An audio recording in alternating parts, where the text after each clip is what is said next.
Hi, this is Bill Corbett, author of the book Love, Limits, and Lessons, and executive producer and host of the television show Creating Cooperative Kids.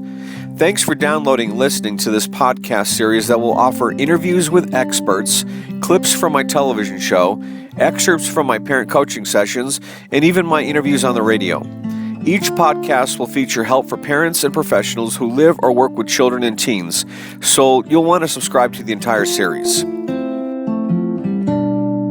I'm talking with Marnie today. Marnie's a mom, a single mom of an 8-year-old little boy, and he's active in sports, right, Marnie? Yes, he loves sports. He actually just finished football, flag football. So it's not tackle football, but it's a very fun sport to play. It's actually co-ed, and they just made it almost to the playoffs. So one game before the playoffs, they didn't take home the ring this year, but Cameron has been doing it 3 years in a row, and he loves it. So it's co-ed. So girls co-ed. play on the team too? Yes. Oh, great. Yeah. And it's flag because I know my kids played flag. They get the little flag they have around their waist, and you grab the flag, and it says that they're down. So when they actually grab the flag, it keeps the opposite team from getting a touchdown or, scoring. So it's pretty awesome. So are you going to let them play full contact football one day? I'm not so sure about that yet. We'll have to see where he's at when he gets a little older. Okay. I'm a little bit concerned about, that big football, sport, the contact head on. But I'm sure Cameron will do what he likes and be good at it. I want to ask you about the fact does his dad pick him up to take him? Yes. So he lives in two different households. Yes. This is a very interesting and a very common problem. Yes. And it can be a problem or not, depending on the situation. Yes. So what are the biggest challenges you see with the child having two parents in two different households? I find it hard, especially with a boy, because I feel like a boy needs, a male role model and figure in the house to show him things that I cannot show him. How to be a man, how to be disciplined, and there's things that I can do that his father can't. So I struggle with that sometimes, but his dad does co-parent with me, and he does. So you have an agreement with Yes. his dad? Yes. So if you said, I don't want him watching adult channels or adult movies, and I don't mean sexual adult, I mean just adult films, like rated R, right? Rated R films, and he'll say to you, "Okay, I'll make sure." Well, it's nice that you brought that up because actually he was at his house a week ago, and Cameron came back saying he likes the movie Scream, and I actually was, and then I had heard he had started having an obsession with knives, and I said, well, I don't see this in my household. I said, but you're showing him the movie Scream. But anyway, so we had a long talk about that, and now he's not watching it. But they thought it was funny to watch the movie. His father and him. So I was a little concerned about that. I'm like, I don't think you should be watching that movie. So now that's apparently done and over with. I think you've got a step ahead of a lot of other mothers because a lot of women don't have that cooperation. And I had a parent that I was working with many years ago, and the child came home with a smartphone, and I think he was 6 or 7, and the mother said, where'd you get that from? She goes, my daddy gave it to me. And then so she had a problem with the child taking it to bed, now accessing the internet and everything. Too young to have a phone. Yeah, and I said, so why don't you just take it away from him? And she says, oh, no, I can't take it away from him. His father will go ballistic. He'll get really upset with me. It belongs to him. And I said to her, what happens in your home is your rules, and you're the boss, right? Absolutely. Well, not only that, I've been very firm on not having Cameron have any electronics because I feel like it distracts him from his schoolwork and what he should be focusing on being a kid. And so you don't let him have electronics where? In his house. He doesn't have an Xbox. He doesn't have a phone. Good for you. He only has a computer and books. Wow. Yeah. Yeah. That's awesome. So that's You're not normal. I know. So many other moms give their kids but he's being a kid, and I want that to last as long as possible. That's fantastic. And actually his father, he does go along with what I say. So. That's great. Yeah. So life's wonderful, but what are some challenges with that whole scenario? I mean, it's challenging because we used to do a lot of things together as a family, but now as he's getting older, it's less and less. But we still do certain things together. it is challenging because some days he'll wake up and he'll wake up on the wrong side of the bed and try, have a little fit or things like that. And I'll have to tell him, look, you can't act this way with me. But I have to let him have his feelings too. And I'm the only one backing me up at that point unless I have him a phone call away. So I would call his father and he can talk to him too. So he is supportive in that way. Do you do anything still as a family? Yeah, sometimes we go to fairs. Once in a while we might meet at the pizza place, depending on our work schedules. That's great. Yeah, we do. So you have a relationship with his dad that you're... For my son. Yeah. Yes. Good. Yes. That's incredibly important for him. Of course. To see because that it's all about my son, not about him or me. It's about my son and him getting the support. I admire you so and much. love that he needs, So some women get upset with their former partner that they demonstrate in front of the child, and it's not really a good thing. I mean, to do. I disagree with a lot of things, in the past that my son's father has done and things that have hurt me, but I never told my son anything bad about him to turn him against him. So what if he came home with a tablet from his dad's house? How would you handle that? I would have wanted him to ask me first if that was okay. Right, that's what you would have wanted to do. Yes. But what your son just came home with a tablet from dad's house. How would you handle that? Just out of curiosity. I might actually discuss it with his father and say, I don't mind him having this, but it only can be at certain times.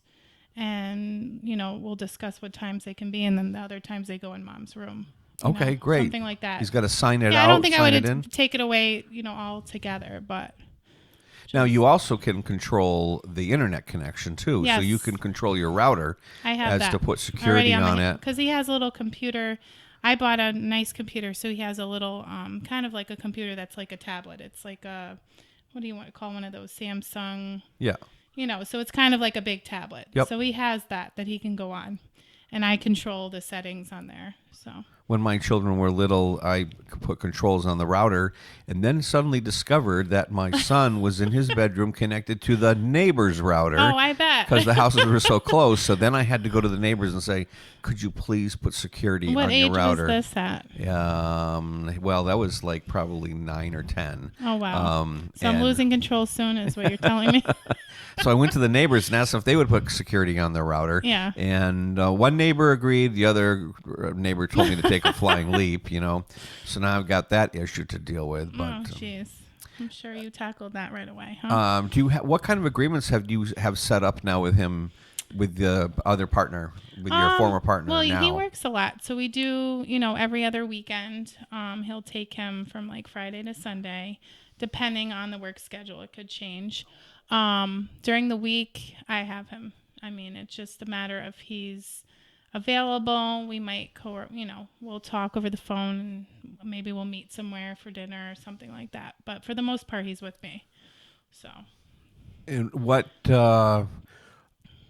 your greatest success, do you think, with this whole picture? I think my greatest success is seeing that he's still growing up a healthy boy and he's doing so well. And I give myself a lot of credit for that.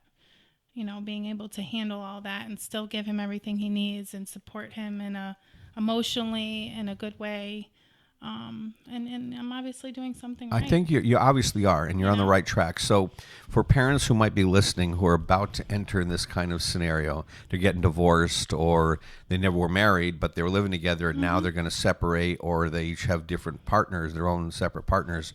What recommendations do you have? What have you learned along the way that you can share with women who may be in a situation? Well, I think you have to get to a place where you realize being on your own, rather in a toxic situation, is better for you and your child than being in a situation that isn't good. So I think that as long as you're strong and you're taking care of yourself in your life, your child's going to thrive off of that. So you have to really be able to separate what wasn't good and make your life good for the both of you. So you have a double job there, but it has been done and I'm doing it and I'm happy doing it. So I think the most important thing you said is to make sure and take time out to take care of yourself. Absolutely. And not only will that recharge your batteries as a mom and a woman, but it'll also set an example for your son. Exactly. To know that what he's watching is you're worth it. You're worth it taking care of yourself, yeah. and he'll respect that. There's a device out there that I love, and I'm not promoting it because I don't make any money on it, but it's called a time timer. Have you ever seen a time timer? It's actually a clock that has a red face to it. And what you do is you take the dial and you turn it and you make you put it to whatever time you want, and it turns it red.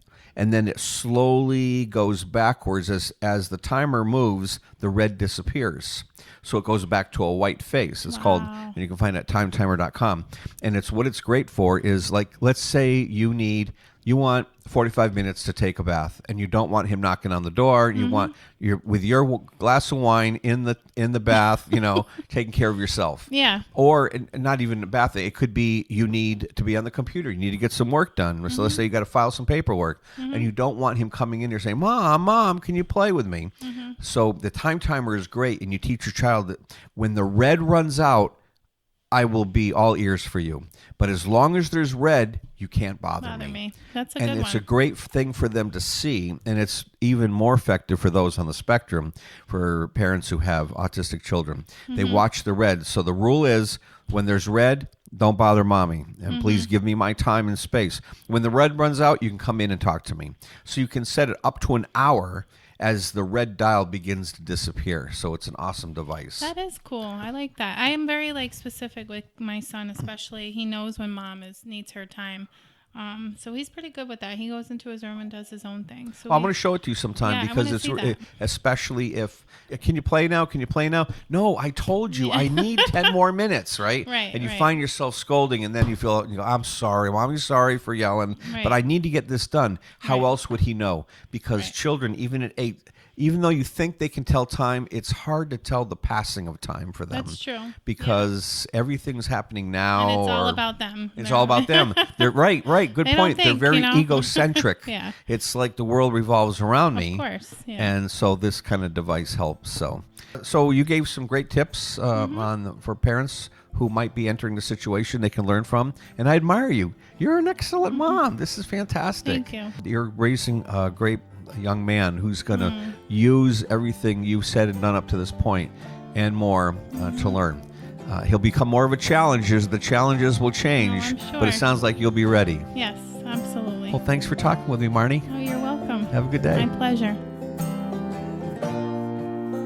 You've been listening to my new Creating Cooperative Kids podcast series.